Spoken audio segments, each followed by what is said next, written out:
Guys, welcome back to my channel. This is Nib TV.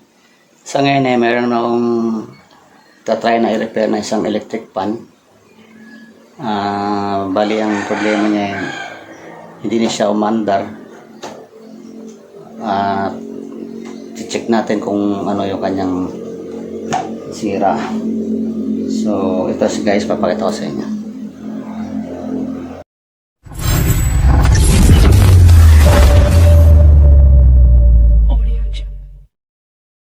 Ayan guys, ito yung electric fan. Ayan. Ayan yung switch. So, try natin guys isaksak. Ito yung saksakan. Ayan. Ito yung kanyang plug. Okay, so saksak natin. So, lagay natin sa number 1. Ayan guys, pag naugong lang siya. 2,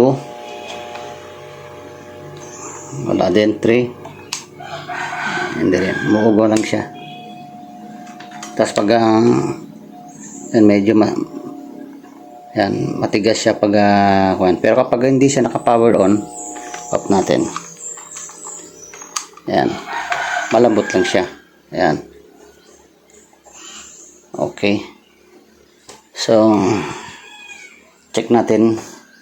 Pag ganito guys, na medyo dumarating naman yung kuryente rito, ibig sabihin, walang problema yan sa plug, sa kanyang power cord.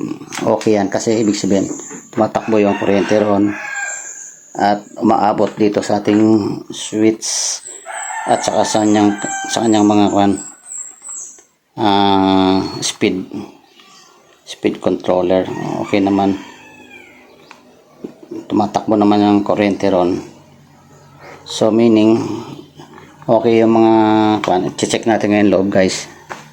Titingnan natin kung may problema sa capacitor o kaya kasi wala namang problema guys sa kanyang bushing niya, no.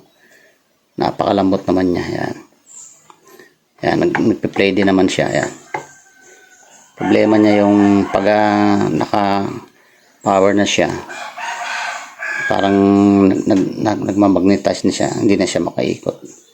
So check lang natin guys muna. Okay, bubuksan natin. Punutin muna natin sa plug. Siya nga pala guys, maring dahilan din yung supply ng kuryente, kasi mababa lang guys ang supply ng kuryente dito. Bihira lang maabot ng 220. Minsan sa gabi lang yun, pero kadalasan pinakamataas na mga 200 o kaya 205 210 ganyan. Tapos bumababa ito minsan ng 180, 170. So ganyan guys ang supply dito. Tapos panay pa ang brownout, blackout dito guys sa kanila. Kaya siguro yan ang nakaka-apekto sa mga motor ng mga appliances nila rito, dahil sa biglang bulusok ng kuryente tapos mababa din minsan na supply. Yan ang palagay ko isa sa dahilan kung bakit humihina yung mga nito, yung na-apektuhan yung mga capacitor, kasi nahihirapan i-drive yung mga motor. So maring isa yun sa dahilan ng bakit ito ngayon parang pahinto tong mga electric pan nila rito. So okay guys, try natin ayusin. Ngayon lagyan natin sa mga speed. Tingnan natin kung mag-iiba-iba ba yung kanyang ito, lagyan natin sa number 1. Okay, yan, number 1 guys. Meron siyang 0.668 kilo ohms. Number 2, 0.629. Medyo bumaba kasi number 2 yan. Kung sino yung pinakamababa, yan ang number 3. Yan, number 3. So 524 ohms. So okay naman guys ang mga resistance reading niya. Number 3, pinakamababang reading, 524 ohms. Number 2, 0.627 kilo ohms or 627 ohms. And then number 1, number 1 yan, 0.667. Okay. Pinakamataas yung resistance ng number 1. Kaya nga mahina yung number 1 kasi mataas ang resistance niya. So okay naman guys yung kanyang mga resistance reading. So buksan muna natin. Titingnan lang natin kung baka sa capacitor niya. Titingnan natin guys. So lapag muna natin to.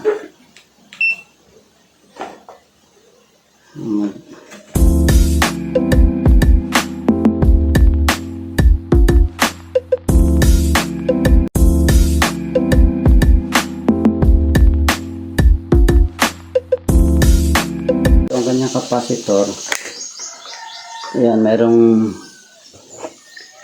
isa na 1.5 microfarad, tapos yung isa is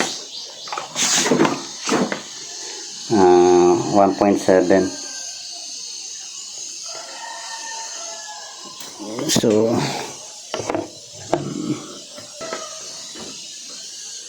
galing muna natin guys.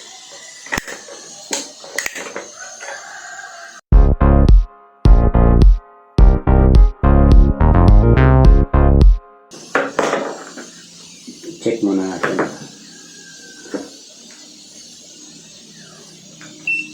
Lagyan natin sa capacitance. Yan.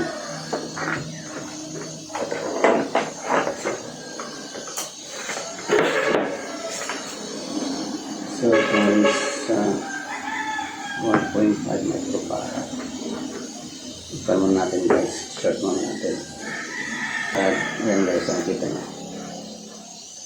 Okay pa yung isa, 1.4. Ayan, kung nakikita nyo guys. Yung value niya is 1.5. Yan o. 1.5. So, itong isa is 1.7 microfarad. Tingnan natin kung okay pa yung yan guys. So medyo okay pa naman.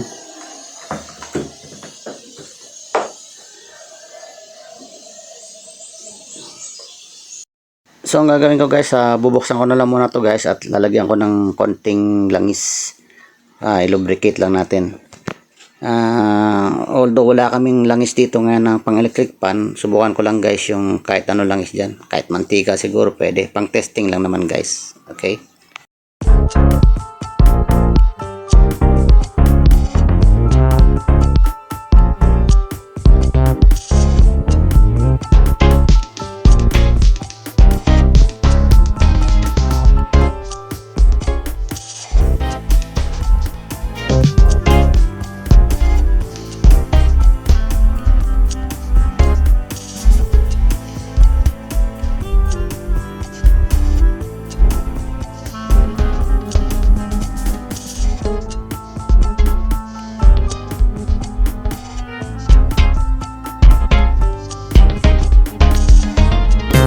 A few moments later. Guys, naibalik ko na rin yung dalawang capacitor.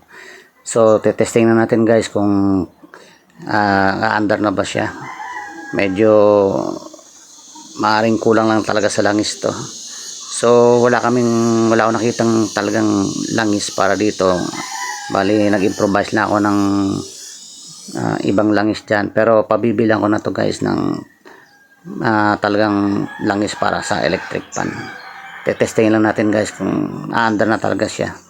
Baka sakaling mapaikot na natin, langis lang ang kulang kasi medyo tuyo na talaga yung kanyang yung oil niya, yung lagayan ng yung sa may pinaka flower ng kanya oil dispenser niya. Tuyo na natin guys. Sakali baka mapaandar natin to para ma-confirm natin na talagang oil lang ang kulang, tsaka yung pagbaba ng supply ng kuryente. Minsan di kinakaya ng starting capacitor yung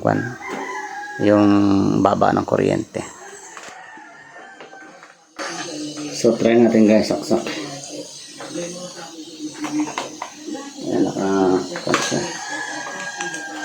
Ayan, kasaksak na guys. Wala natin. Ayan, kita na ba guys?